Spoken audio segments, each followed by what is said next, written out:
इसी समय मेवाड़ देश की कटारियां खनखना उठी, नागिन सी डस देने वाली तलवारें झंझना उठी।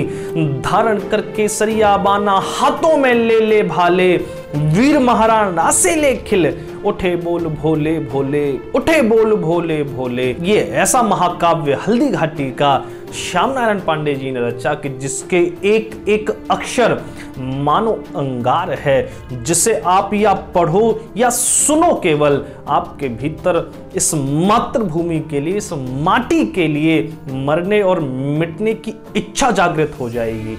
ऐसा ये महाकाव्य, ऐसी ये रचना, और ऐसी रचनाएं रची नहीं जाती। मानव के कहां बस की बात है।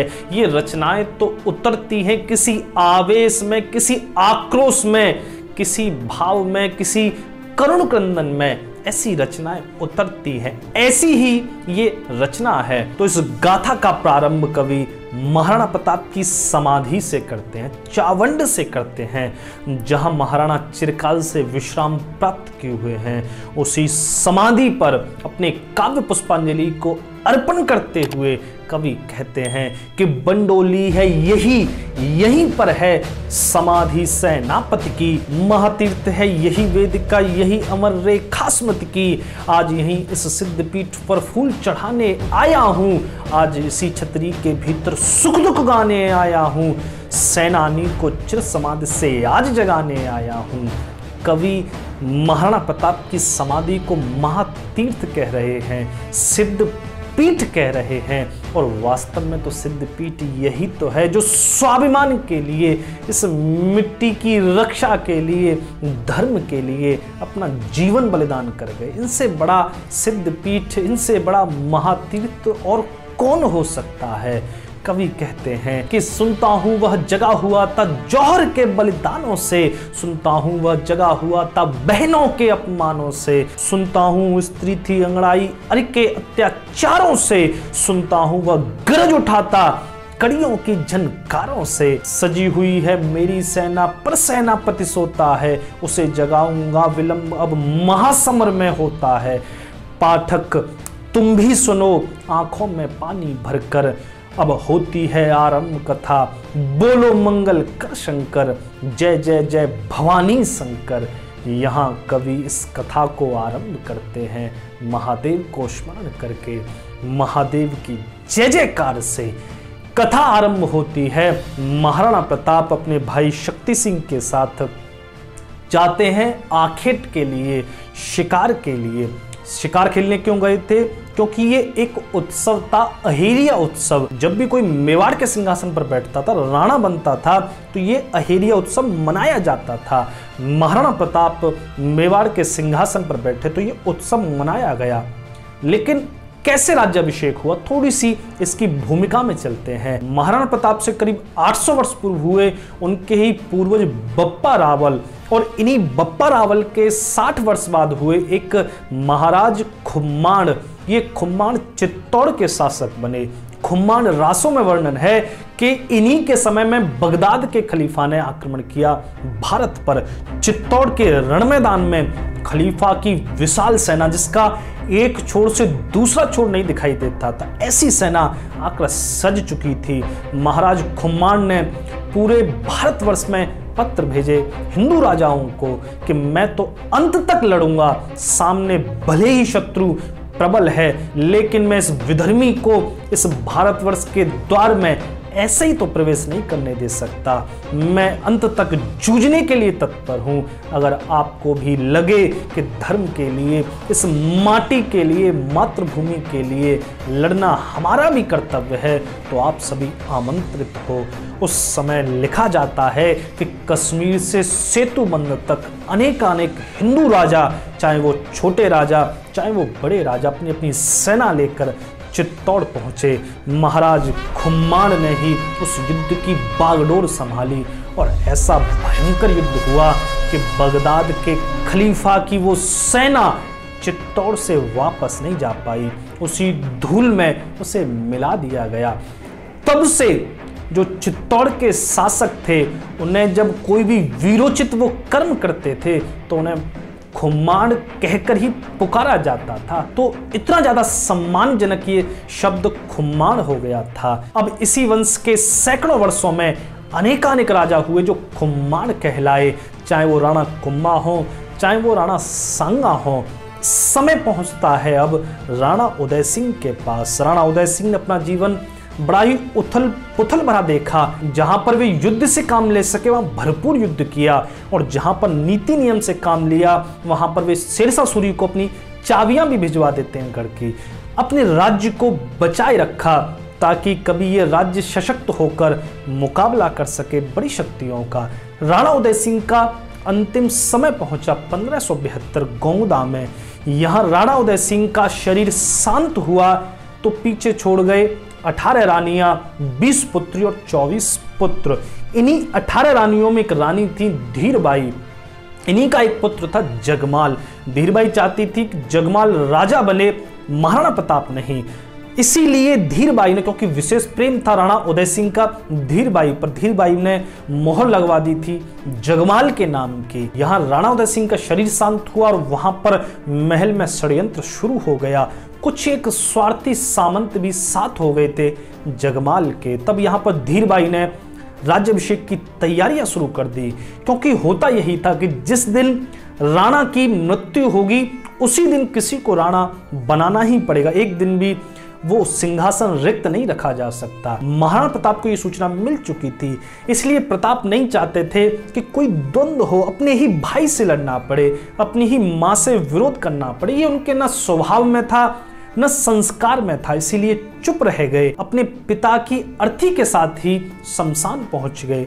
लेकिन यहाँ शमशान में जो सामंत थे, जिसमें नाना अखेराज थे, कृष्णदास चूड़ावत थे, ऐसे विशेष सामंतों ने जब महाराणा प्रताप को देखा शमशान में तो चौंक गए, समझ गए षड्यंत्र हो चुका है। कैसे समझे? क्योंकि जिसको राणा बनना होता था वो शमशान नहीं जाता था, उसका राज्याभिषेक महल में होता था।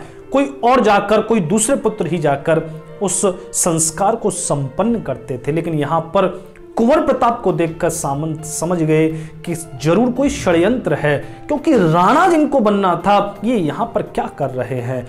देर न लगी समझते, चिता में अग्नि प्रवेश हुई राणा उदय सिंह के, लेकिन वो शमशान सामंतों की बैठक बन गया, वहीं उनकी गोष्ठी चलने लगी। लेकिन इससे कुंवर प्रताप को कोई मतलब नहीं था। वो निर्णय कर चुके थे मेवाड़ को छोड़ने का, इसलिए अपने घोड़े पर उन्होंने जीन कसी। बस अब जाना था, मंजिल कहाँ थी पता नहीं, बस इस मेवाड़ को छोड़ देना था। क्योंकि अगर मेवाड़ में वो रहते तो फिर द्वंद्व होता, और द्वंद्व वे चाहते नहीं थे। लेकिन यहाँ पर विधाता को कुछ और ही मंजूर था। तब सामंत महाराणा के पास पहुंचे। तब नाना अखेराज वहां कुंवर प्रताप से बोले, युवराज हमें आपसे ऐसी आशा न थी। अरे शत्रु सर पर है, तुर्कों की तलवारें चमक रही हैं इस माटी के स्वाभिमान को रौंद देने के लिए, और आप इस मेवाड़ को छोड़कर जाना चाहते हो। अरे आपके अतिरिक्त किसकी भुजाओं में वो बल है जो इस मेवाड़ की बागडोर को संभाल सकेगा। अरे ये मेवाड़ का ताज अब कोई सुख विलासिता का ताज नहीं रहा, ये कांटों का ताज बन चुका है, और इस कांटों के ताज को आप ही धारण कर सकते हो। इस संघर्ष के सिंहासन पर केवल युवराज आप बैठ सकते हो, किसी अन्य की सामर्थ्य नहीं है। आपको जाना है तो आप चले जाओ, लेकिन ये 2 दिन के भीतर मेवाड़ अकबर की झोली में जा गिरेगा। तब कृष्णदास चूड़ावत बोल उठे, युवराज आपके जाने के बाद भी हम लड़ेंगे, अंतिम समय तक लड़ेंगे, जब तक श्वास है स्वाभिमान के लिए हम जूझेंगे। लेकिन आपके बिना ये मेवाड़ कभी एक होकर नहीं लड़ सकता। हम कमजोर हैं, हमें अब मेवाड़ का राणा नहीं, हमें अपना सेनापति चाहिए, और वो सेनापति केवल आप हो। यहाँ देश देश के राजा महाराजा अपनी बहन बेटियों को, तुर्कों को ब्याह कर अपने राज्यों को बचा रहे हैं, अपना स्वाभिमान, अपनी पगड़ी उस मुगल दरबार में बेच रहे हैं। केवल आशा आपसे है। तब अंत में कृष्णदास चूड़ावत बोले, युवराज आज इस मेवाड़ को एक खुम्माण की जरूरत है, और वो केवल खुम्माड़ आप ही हो सकते हो, हमें हमारा खुम्माड़ चुनने दो। तब महाराणा प्रताप अपने पिता की आज्ञा के विरुद्ध जाकर तैयार हो गए, क्योंकि उनको भी पता था अब ये मेवाड़ राज्य कोई सुख विलासिता वैभव के लिए नहीं बचा, अब ये बचा है संघर्ष के लिए, और जगमाल 2 दिन भी संघर्ष नहीं कर पाएगा। तब महाराणा प्रताप का राज्याभिषेक इमली के वृक्ष के नीचे खुले जंगल में होता है। ये बड़ा ही दुर्लभ संयोग था।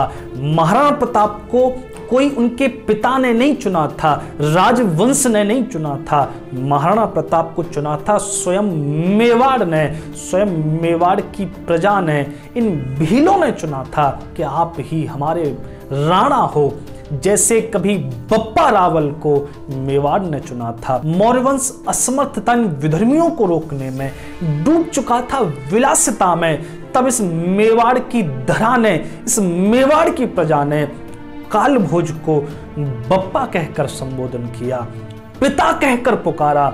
आप इस भाव की कहां तक कल्पना कर सकते हैं? पिता कहा, अपना बप्पा कहा। और संयोग देखो कि महाराणा प्रताप को मेवाड़ की जनता कीका कहती है। कीका का मतलब होता है भीलों का बच्चा, बच्चा कहती है, अपना बेटा कहती है, और बेटा ही सिंहासन पर बैठेगा, मेवाड़ की जनता का बेटा। तो महाराणा प्रताप यहाँ राज्याभिषेक उनका फिर कुंभलगढ़ में हुआ। कुंभलगढ़ में पूरे विधि विधान से ये राज्याभिषेक किया गया। इसी राज्य अभिषेक के बाद एक होता था अहिरिया उत्सव, जिसमें वे शिकार खेलने को जाते थे। तब यहाँ पर कवि इस गाथा की शुरुआत करते हैं। महाराणा प्रताप अपने भाई शक्ति सिंह के साथ अपने सभी प्रमुख सामंतों को लेकर जंगल में शिकार खेलने को जा रहे हैं, अहिरिया उत्सव के लिए जा रहे हैं। तब कवि कहते हैं कि विजयदशमी का वासर था, उत्सव के बाजे बाजे चले वीर आखेट खेलने, उछल पड़े ताजे ताजे, राणा भी आखेट खेलने शक्ति सिंह के साथ चले, पीछे चारण वंश पुरोहित भाला उनके हाथ चले। यहाँ महाराणा जैसे ही आखेट के लिए प्रस्तुत होते हैं, जैसे ही निकलते हैं कि अशकुन हो गए। क्या शकुन हुआ? भुजा फड़कने लगी वीर की, अशकुन जतलाने वाली, और गिरी तुरंत तलवार हाथ से पावक बरसाने वाली। महाराणा प्रताप की बाईं भुजा फड़क उठी। पुरुषों के बाएं अंग और माताओं का दायां अंग अगर फड़के तो इसको हमारे यहाँ अशकुन बताया जाता है। तलवार हाथ से छूट गई। एक क्षत्रिय की तलवार केवल 2 ही जगह हाथ से छूटती है, या तो मृत्यु के उपरांत या महादेव के चरणों में, लेकिन यहाँ महाराणा प्रताप की तलवार हाथ से छूट गई। ये बड़ा अशकुन था, मानो वो तलवार भी कह रही हो कि आज तलवार उठाने का नहीं, गिराने का समय है, मानो वो रोक रही हो। लेकिन महाराणा आज कहाँ चिंता करने वाले थे कि बतलाता था यही अमंगल बंधु बंधु का रण होगा, यही भयावह रण ब्राह्मण की हत्या का कारण होगा। ये अशकुन कह रहे थे आज ब्रह्म हत्या का दोष लगेगा, आज भाई भाई में द्वंद्व होगा। लेकिन अशकुन की परवाह न की, वह न रुकने वाला था। महाराणा यहाँ अपने सभी सामंतों के सहित पहुंचे जंगल में, आखेट चलने लगा। यहाँ सभी राजपूतों ने अपने अपने घोड़े दौड़ा दीने। बड़ा भयंकर वो कमरबंद कस चुका था। जंगली जानवरों का यहाँ शिकार होने लगा। अपने अपने घोड़ों पर भाले लेकर ये वीर दौड़ रहे थे। कोई अपने हाथ में धनुष लेकर उस पर लोहे के बाण चढ़ाकर शिकार कर रहा था। कोई तलवार से यहाँ शूकरों को, मृगों को, चीते और बाघों को काट रहा था। ऐसा वो अद्भुत शिकार आखेट वहाँ चलने लगा। चारों ओर बड़ा ही कोलाहल मचने लगा।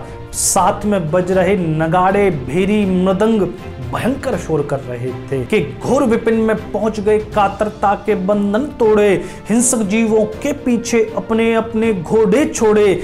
चीता यह वह, बाघ शेर वह, शोर हुआ आखेट करो, छेको छेको हृदय रक्त ले, निज बरछे को भेंट करो। शोर हो रहा था। यहाँ ये मेवाड़ी वीर अपने अपने घोड़े को लेकर दौड़ पड़े उन जंगली हिंसक पशुओं के पीछे।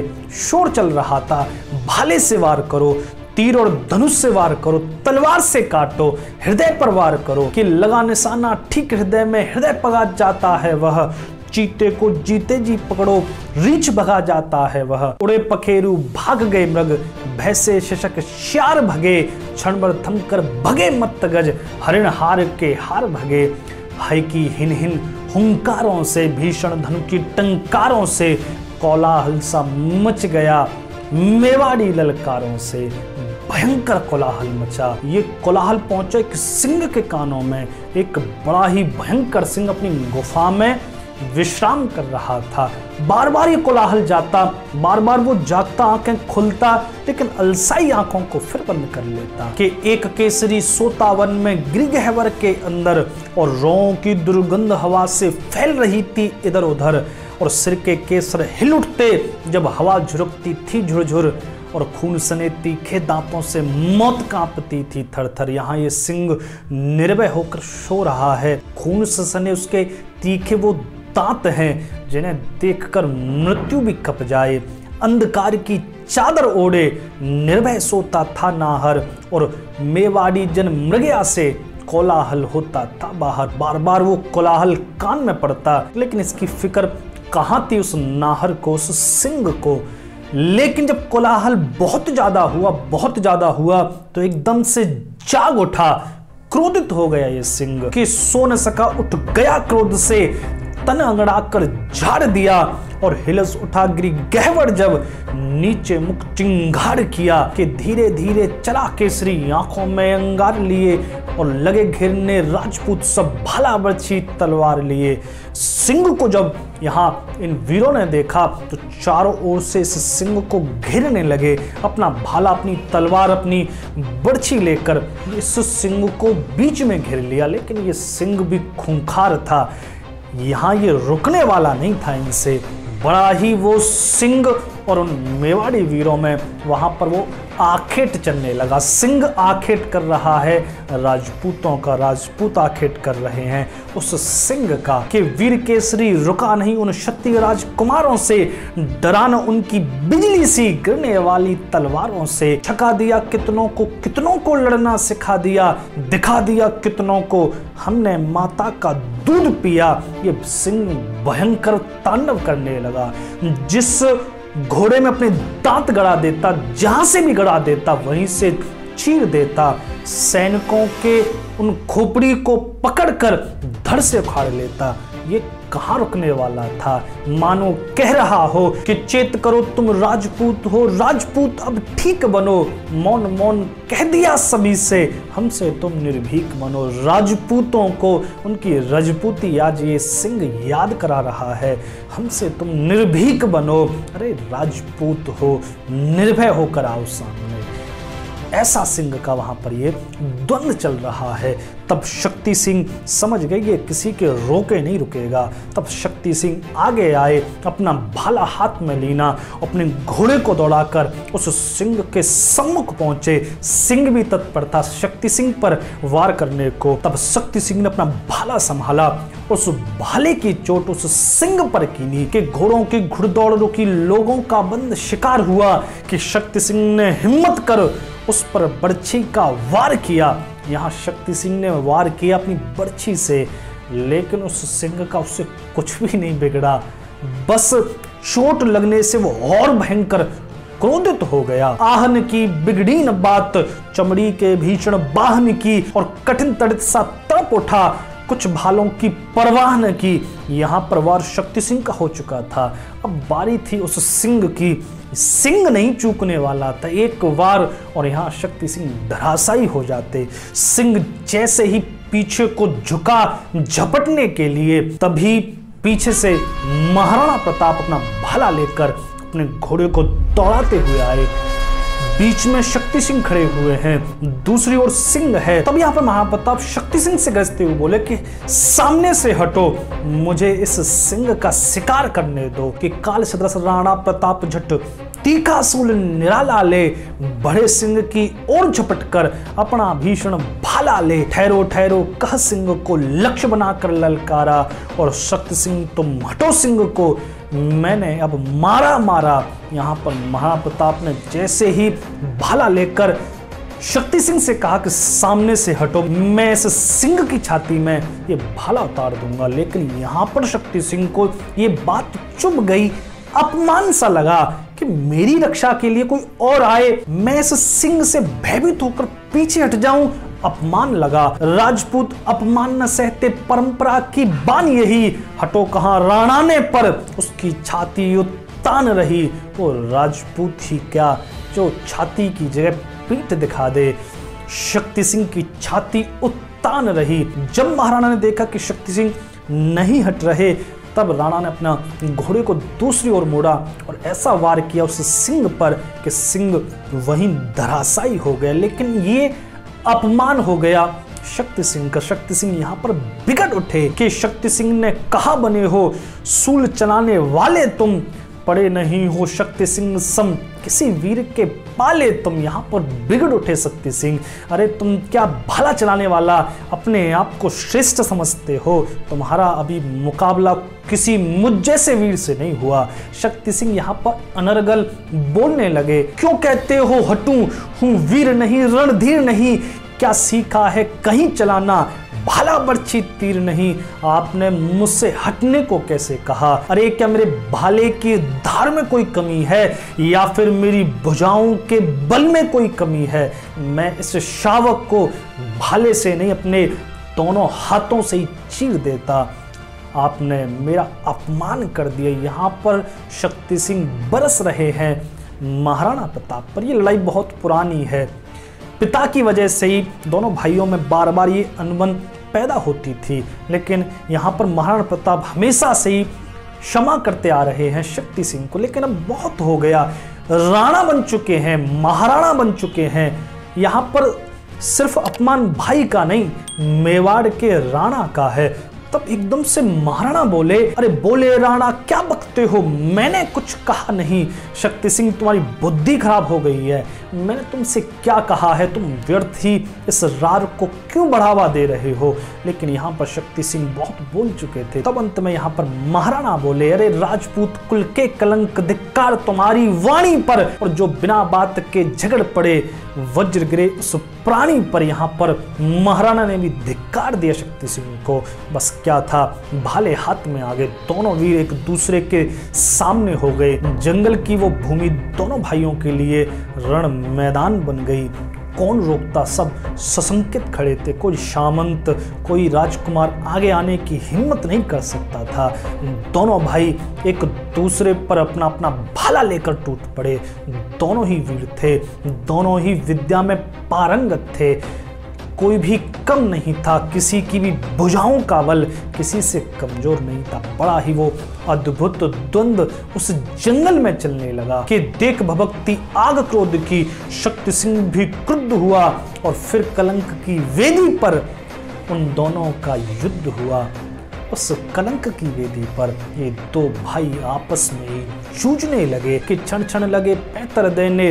बदल गया रुख भालों का और रक्षक कौन बनेगा इन दोनों रण मत वालों का। यहाँ ये वीर अपने अपने भाले को लेकर पैतरे बदल रहे हैं। कौन रक्षक बन सकता है? ये देखकर वो वन भूमि भी, वो जंगल की देवी भी आक्रांत हो गई कि दोनों का यह हाल देख वन देवी उर फाड़ रही और भाई भाई के विरोध से मेवाड़ मही कांप रही। तब यहाँ पर ये द्वंद्व रुकता न देखा। तब कुल पुरोहित नारायण दास पालीवाल वो बीच में आते हैं, लेकिन ये नहीं रुकने वाले थे। दोनों ही रणमत्त हाथियों की तरह एक दूसरे से भिड़े हुए थे। तब यहाँ पर इन कुल पुरोहित ने बहुत रोका, नहीं रुके।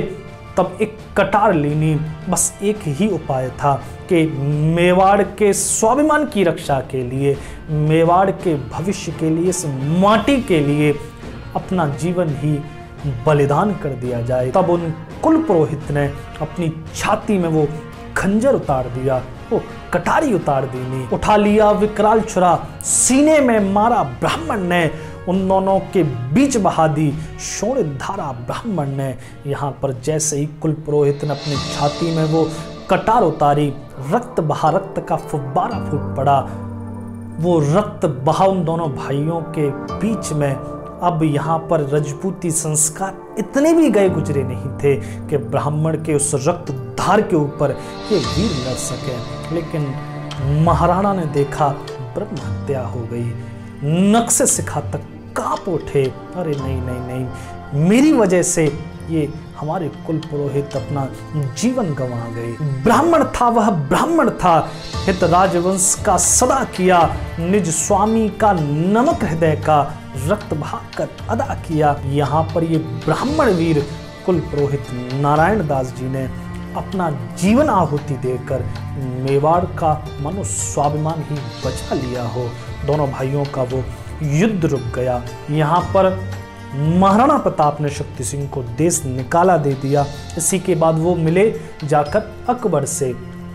इसको हम अगले भाग में इस पर विस्तार से चर्चा करेंगे, जानेंगे कैसे राजा मान सिंह महाराणा प्रताप से संधि करवाने को आते हैं अकबर से, लेकिन वहां पर बात और बिगड़ जाती है। तो ये वीडियो आपने यहाँ तक सुनी, इसके लिए आप सभी को हृदय से धन्यवाद। शेयर करें इसको जितना हो सके, लाइक तो आप कर ही सकते हैं। बहुत बहुत धन्यवाद आप सभी का। जय श्री राम, हर हर महादेव।